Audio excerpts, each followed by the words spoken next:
I hope you guys are having a beautiful day, bro. So we just had the Pocket Mats #2 tournament, which is the only 300 plus tournament we actually had this season. Kind of depressing, bro. But we are in like that waiting period for the year 2 of Pokemon Pocket. So like as much as it sucks to have like huge tournaments, like at least like 2 or 3 that we're used to, it's so nice that we have at least one, bro. So shout out to Pocket Mats, dude. You guys like should like hopefully already know who he is, dude. But like go check out his channel, bro. Like you literally just search Pocket Mats on YouTube, you'll definitely find it. Anyways, I'm very happy, dude, because okay, I'm not gonna lie, bro. No disrespect to Magma Dreams, but you guys know I'm a huge Charizard hater, bro. I was watching the grand finals, bro, when I got off of work. I was praying, bro. Praying for the first time for Suicune to just win. Suicune did win, bro. Zard didn't win. Thank God. If Zard won, bro, the title of this video was going to be Zard is back in the meta, and now I have depression. Anyways, before we go back to the standings, bro, let's look at the meta games, and let's just see how the meta has developed, because obviously this is going to be the longest mini set we've ever had.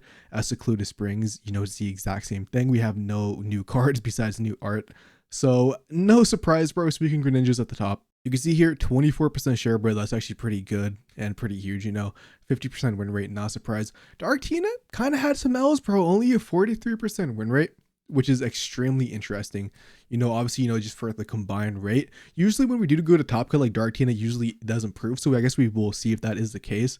And, you know, we just have the Flareon. I think this is a mix of both like the regular Flareon and the actual Jolteons that I could just see. Yeah, so it's a mix of the Jolteon variant and then like the pure Flareon variant as well. And that was like the third most represented, because usually Guzzlord is the most represented and it didn't have the best win rate. Speaking about having the best win rate, bro, Guzz, 38%, bro, actually really bad. Then we had like Savali Giratina, which is actually really surprising. I think this is one because it's a Pocket Mads tournament, and Pocket Mads is actually huge on Savali Giratina. So I'm assuming some of his like followers play the deck, because usually this deck doesn't have high representation. It's more of like a ranked deck personally that I like see. Then, you know, we had some of the electric scams. We had some Dragonite, bro. We had some of the nurseries. We had Espeon, which not a single Espeon made top cut, bro. Actually, they all lost round 1, bro. I'm sick of the Japanese saying Espeon is good. I'm just gonna keep it real, bro. This deck is not good. Like I love Espeon. Don't get me wrong. Espeon's like top 3 of one of my favorite decks of all time. The deck is just not good in this format because every fucking meta deck is just a bad matchup, dude. Like I don't care what anybody says. I think Espeon is like a low. I still think it's playable. Don't get me wrong, but it's just gonna be a struggle, bro. So like, why play them when you can just play a different deck? Then, you know, under that we have all like the yada yada. Like we have some Decidueyes, like the Silvally Rampardos, where the Pikachu's. Then all like the, you know, like the random electric decks down here as well. The eggs, like kind of like the meme slash like rogue decks you will see, like the high rolly decks. Anyways, let's look at the metagame for like top cut, because that's like always the most interesting. Let's see like how different these stats change. So in the top cut, you can see here Suicune Greninja actually had like a worse win rate. You know, only by like 2%. You know, it's still pretty high win rate, you know. Or like obviously like it's under 50, but like, you know, it still won the tournament. Darkrai Giratina still struggled a lot, although 9 did make it through. Flareon had an insane win rate. 6 of them made it through, and they all did pretty decent. We had the Tapu Koko Pikachu, bro, which is a couple Guzzlords. 2 Charizards with an insane win rate, by the way. So out of these 2 Charizards, we can go to the matchups. They only lost to Suicune once. So they, like, out of the 2 combined Charizards, they only lost to Suicune once, which is crazy. And, you know, they had like a really good win rate on some of these other decks, only losing to Darkrai Giratina, a Guzzlord, a Flareon, which we actually did see, bro. It was in top 4. We ended up seeing that the Flareon was able to get double Flareon, and like the Zard wasn't able. No, actually, no, I can't remember. Actually, I'm actually lying, bro. I think the Zard might have just went 2-0, but I honestly I can't remember. Yeah, no. Yeah, the Zard went 2-0 against the Flareon in top 4 because they top deck Rare Candy out of 8 cards, which was kind of crazy. And they just didn't face or they obviously, you know, they lost 2 Oricorios. But this was obviously in Swiss, not top cut, bro. So they were able to actually just dodge all the Oricorios in Swiss, and that's why they ended up making both 2nd and then 15th. Like, obviously, congrats, because you're taking like an anti-meta deck and just basically saying like, I'm not gonna run into an Oricorio, bro. Like a nice meta call. Obviously, I'm a Charizard hater, bro. But congrats to both the Magma players for actually making it to this high of a placing, bro, for like a deck that nobody else brought besides these 2. We can also see here that stuff like RC's Pichu did pretty well, bro. Decidueyes, unfortunately, bro, just lost right away in top cut. They did make it, but they did lose. But the main ones to really point out, bro, are going to be obviously Suicune Greninja, the Giratinas, bro, the Flareons, whether that be the pure Flareon. We could even just check real quick. We can see this is like the Jolteon one.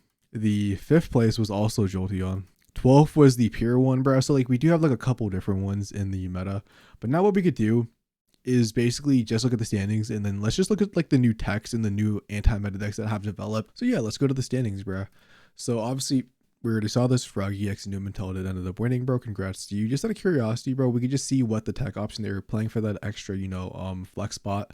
Some people play like Guzma, some people play red, some people play, one of the swap cards. And we can just see here, bro, don't need to click on the whole thing. They're playing the Leaf variant, so they are playing like traditional, bro, like Mars, one swap, like the one Cyrus, one Repel. Makes sense, dude. It's like a very standard list. We've kind of already have that solved. It is something that we already know about, dude. Once again, congrats to your run. I mean, I guess we can go back. We can just see what they beat. Bunch of mirror matches where they ended up beating Charizard, beat the Arceus Pichu. They had a fantastic run, only losing to Dragonite, which Dragonite is a scam deck. And I'm assuming they just got high rolled by Flareon. Obviously, we have no way of knowing. But considering the type of deck Flareon is, I'm just going to assume that's the case. Next up, we can look at Magma Dreams, bro. So obviously, congrats, like I said, bro, getting second place with a Charizard. As a Charizard hater, I hate to see it, dude, but I do got to respect you bringing a deck that is basically not the most meta relevant, if at all. And first off, let's just look at the matches before we get into the deck profile, bro. You can see they kind of just farmed everything. They lost Oricorio. I mean, they have no Oricorio outs besides Charmeleon, so it makes a lot of sense. Charmeleon easy gets blown up by Pikachu, and then they lost to Guz. Guz has always been super good against Charizard, because you can grind core, and plus, if the addition, like a introduction of Will, you like guarantee that energy removal, bro. So if you don't have a fast Zarb, Guz should just be able to easily beat that matchup. And they beat everything else, bro. They beat like every meta relevant deck besides the Decidueye. Might be a fraud second place because no Decidueye when I'm just memeing, obviously. I literally only say that because I was playing ranked before this video and I beat a freaking Zard with Decidueye, and they actually had Zard, bro, like turn 3. So yeah, now let's just look at the deck list. So Zards have basically decided to drop freaking Sylveon, and they are now playing Clefable. Now they are playing Cleffa. If you guys don't know what Cleffa is, bro, it's a baby Pokemon. It's basically the exact same thing as Shiinotic, just gives you a random Pokemon. So they are playing that, and that's probably for multiple reasons. One, it's just easier because it takes no energy. You don't need 2 different Pokemon, so you have more tech options. And 2, you don't lose to Greninja Cyrus onto a Sylveon. Obviously, Greninja can just ping Cleffa twice, and that could be a way. Anyways, they're playing like a 2-1-2 line for the Charizards. And 2 Lily, Super Professor Research, by the Mars, Guzma, 2 Rare Candies. Kind of, I feel like a red was something I guess you could have maybe teched in instead of Guzma to be able to beat the Guzzes as well. You could play maybe like one of them. Like I don't know how you'd like what you would take out to fit that, but Guzma also makes a lot of sense because you don't want to be attacking in the Rocky Helmets from Dark Tina because you want to actually be able to not get one shot in return with like a Dark Rat ping Giratina red combo. And 2 Repels hard for Oricorios, plus just disrupt your opponent, the Suicune, so they can't attack right away. Red card for an additional hand disruption, plus the Giant Cape. It's just always a Giant Cape, bro. Way harder to actually knock out. Third place was actually another Suicune Greninja, bro, but this one was very interesting. They were actually running double Cape and no swap cards. So that is an interesting tech that I do want to point out, bro. We have seen this by a couple top 100 ranked players. Like I think a couple of the Japanese players are using this double Cape list. Obviously, probably other non-Japanese players. But the main one I knew might be low-key misinformation. I think Dai was running double Cape is what from I heard from like my other top 100 friends. So take that as that low-key. It might have been another player, but I might just be misremembering. But the 2 Giant Cape just seems extremely strong. I mean, Suicune with a Giant Cape, bro, is actually very hard to knock out of Iridas. Plus, sometimes you want one for Suicune and then the Giratina. So, makes a lot of sense. And then if we look at their matches, definitely help, bro. They beat every single mirror match besides like this Palkia scam one, low-key Misty Flip. Maybe, honestly, who knows at the end of the day. And they only lost to Numental, who actually ended up winning the tournament, bro. But besides that, it looks like the Giant Cape was a very nice addition, as they would low-key. The fact that they beat the nursery deck actually kind of tells me that the Giant Capes are very helpful, bro, because like I feel like that deck could easily sweep Suicune without a Giant Cape. So I feel like the fact that they had 2 of them and they were able to find it early, bro, probably actually really helped them win that matchup. Next up, in both 4th and 5th, bro, we actually have the Jolteon Flareon deck, who just made a huge comeback. So we can take a look at the list, bro. I like this one. I saw some people only running the 1 Jolteon, bro, and a Pokecom. I think Pokemon Com is like low-key a very bad item. I use it in very few decks. I like the 2 Flareon. I like the 2 Jolteons, bro. I really like the Jolteon, bro. It was always fun to use back in Genetic Apex. The 1 Sylveon also. 2 red, 2 Eevee back. So it's basically just a Flareon deck, bro. But instead of the non-EX Flareon, they just run Jolteon and have a better Suicune matchup. And to Like technically you could also 2-tap or 1-tap an Ori with, you know, just 2 heads. So like 50% of the time you should hopefully be landing that. I like it, bro. I mean, I'm not gonna lie. It's like this deck can be kind of awkward sometimes, but the same, like, cause you can't like go second. No, you could. Actually, I don't know, dude. I was just gonna say some stuff, bro. But I think this deck is cool. I need to try this deck out myself because I was someone who really didn't like the Flareon version. But maybe with the Jolteon, the fact that I can actually go into that like turn 1, like if I go first, I can go in the Jolteon, dude, pretty fast. And you know, it's also just coin flips, where I think we all know I'm a coin flip addict at this point. I think it's definitely cooked. We can see what they beat. Yeah, they only lost the one Guzzlord, and then one of the nursery decks, but they were able to beat like no actually Suicunes in Giratina Dark Rise, bro, which is actually kind of crazy. Very weird. Obviously bracket path in Swiss, and even in freaking actually all the way to top 4, but they didn't beat any Suicunes. You know, obviously that's gonna happen sometimes in tournaments. You just won't fight Suicunes, even though it's like the most played deck in the tournament, dude. I mean, obviously Flareon can just like sweep these Dark Rise / Arceus deck, dude, and sometimes Jolteon can pop off. So I'm actually not surprised. I feel like they had a very lucky bracket. Kind of like similar, bro, back in the day with my second place in Hershey's. Like I didn't face any Darkinas until grand finals, and I think they unfortunately ran into like their worst matchup in top 4. So shout out to you, bro, for the Jolteon. And there's also another player, bro, with the Jolteon. I guess we could see if their deck was any different. Yeah, so this one's just playing one Jolteon and a leafeon EX, actually, bro.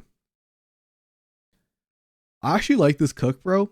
They're not running Pokemon, but they have 2 different options for instead of Flareon to go in. Obviously, they have the Jolteon because you could Pichu and then, you know, attack with Leafeon once you evolve a going turn 2 as well if you do go first. Besides that, it has the exact same cards. It's just one Leafeon over Jolteon. I like this because this can help in the Darkina matchup as well, bro. Because, you know, obviously if there's a Dark Rare lead, you could be easily like 2-tap it with Leafeon. I think it's cooking, bro, because I think, you know, Leafeon is always strong in these decks. Like, okay, maybe I'm gonna leak some stuff, bro, because I haven't tried it out. I have not seen anybody do it. I was actually tempted to try out Leafeon EX in an Umbreon deck because I think Umbreon is bad. But I was going to see if Leafeon EX was going to be able to help the deck. So I guess that's like a leak of something I might do. Someone sells that, bro. I'm going to copyright strike you. Obviously, I'm just memeing, bro. But it's actually something I really wanted to try for Umbreon. We had Pichu Arceus at 7th place, bro. I think it's just like the traditional one.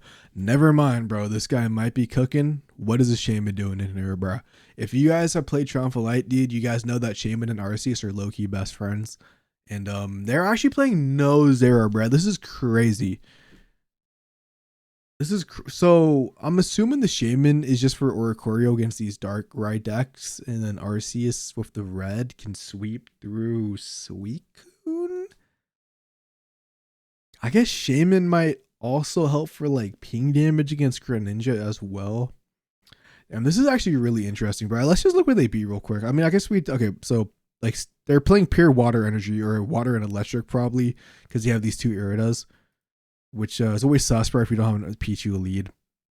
One leaf makes sense because, you know, in case you start Arceus, Marcyrus, that's traditional red, makes sense. Sabrina, or not Sabrina, but Repel. 2 giant capes. 2 giant capes, I feel like definitely necessary because you always want that on either Oricorio or Arceus. Makes a lot of sense to me personally. What did they end up beating, bro? Because this is kind of crazy. So they lost to Suicune, which I'm not surprised because, you know, Oricorio is not the best, but they could easily just like Cyrus and the Arceus. And they lost to Guzzlord, also not surprised. Even though like I kind of am because they were playing an Oricorio deck, but like it's kind of hard for Arceus to go in sometimes with like a Rocky Helmet. So if they just flip like, you know, some Celesteela coin flips or something, or, you know, if you just don't start Oricorio, that could be something as an issue. Because I kind of feel like Oricorio should low-key win that matchup, but they did lose, bro, so something weird happened. And then they ended up beating Dark Giratina, a couple Flareons, bro. 1 Suicune, a Decidueye, before losing to Numental in the top 8, obviously. Yeah, I don't know what else to say, bro. This is just a weird fucking deck. Like, I'm gonna be dead ass. Like, I'm trying to think of something to say. Like, it's just weird. It's just freaking Arceus Pichu, bro. For some Oricorios in certain matchups like Darkina. That's all I could really say, bro. Like, I'm trying to like think of something, but like, this is a cook, bro. Obviously, you made top 8 with a deck that I honestly have not seen that deck list before. Maybe it's not something new. Maybe I'm just unfamiliar. I'm gonna say it's the cook, bro. I also am a Shaman hater because I always be starting Shaman going first. That's all I'm gonna say, bro. So congratulations for getting top 8 of Shaman, bro, because we haven't seen Arceus Shaman in a minute. Besides that, bro, we had like average Guzzlord, bro. We had an Arceus Tapu. I guess that's like the nest deck we can look at before we go into the final deck, which is going to be this leafeon. Hey, that ended up making top 19. So let's look RC's Tapu Koko. 2 players brought it, bro. Both made top cut actually. And dude, I mean, they just kind of farmed Dark Tinas. They ended up losing the Flareon. Not surprised. Flareon kind of sweeps RC's and Tapu Koko. But yeah, it's just a 0 or Choreo deck, dude, and like a Pichu with a couple Pokemon to be able to charge up on, dude, do some high damage. And then because you're playing like what, dude, like 2, 4, 7 Pokemon, you have room for freaking 13 support cards. So you just have room for like every single thing, dude. Yeah, you literally just have room for every single thing. Congratulations, obviously, on making it into the top 16 with a deck that, you know, a lot of people don't play. And yeah, I mean, I feel like there's nothing else to say, bro. It's just a cool cook. So I think the last spicy deck, bro, is going to end up being this Leafeon egg, bro, which is kind of, you know, weird because usually people just play like solo egg. I actually like the fact that they're playing Leafeon because I feel like it gives them just a different way to play the deck besides just like, you know, praying to God. You go second and then like land some heads. So dude, they actually went undefeated. They literally went undefeated. They beat basically every single deck in the meta besides like Darkina because, you know, obviously they tied. I know that they did beat Darkina, bro, top code. What am I talking about, bro? Ended up facing literally the worst matchup, bro. Like, how are you supposed to expect a Zard? And unfortunately, bro, like that's probably unwinnable. Let's look at the deck list though. Yeah, so this is actually interesting, bro. I was kind of expecting a Leafeon EX, but nah. So you have like the Pichu Leafeon combo if you go first, and then obviously if you go second, you have the Executor combo with the double will, 2 air, or only 1 Erica, bro. 1 leaf cape as well, 1 silver, 1 red card. So 2 forms of kind of hand disruption. Dude, the fact that they went undefeated besides Zard, I'm not gonna say anything, bro, but I feel like this guy was drawing good. Because obviously, you know, there is no consistency cards. There's no Sylveons, there's no like Pokecoms or anything.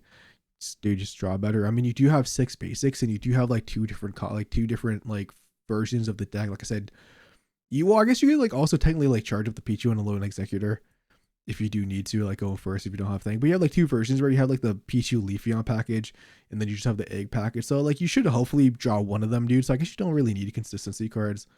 Crazy cook, bro. Went undefeated, ran in the Zard. Very unfortunate, bro. But congratulations, just getting, you know, into the, I think it was the 19th place, bro. We can just go double check that. I'm pretty sure it was like 19th if I'm not mistaken. If not, yeah, 19th place, bro. Top 20 with a deck that literally I've not seen ever before in my life. Anyways, I think that does it for like just looking at decks and looking at all the statistics. So what did we learn? So basically Jolteon and Flareon are like is like a new anti-meta deck. We also have the Zard. It's not Igglybuff, bro. What is it, dude? It's Cleffa. We have Zard Cleffa as like a new anti-meta deck. And we have like suicune with double cape that might be becoming more popular after people, you know, saw this guy getting third with it. So that's just basically the takeaway from this video. Anyways, let me know what you guys thought about the meta report, dude. Comment below what you thought was your favorite thing you saw. Peace out. Have a lovely day as always.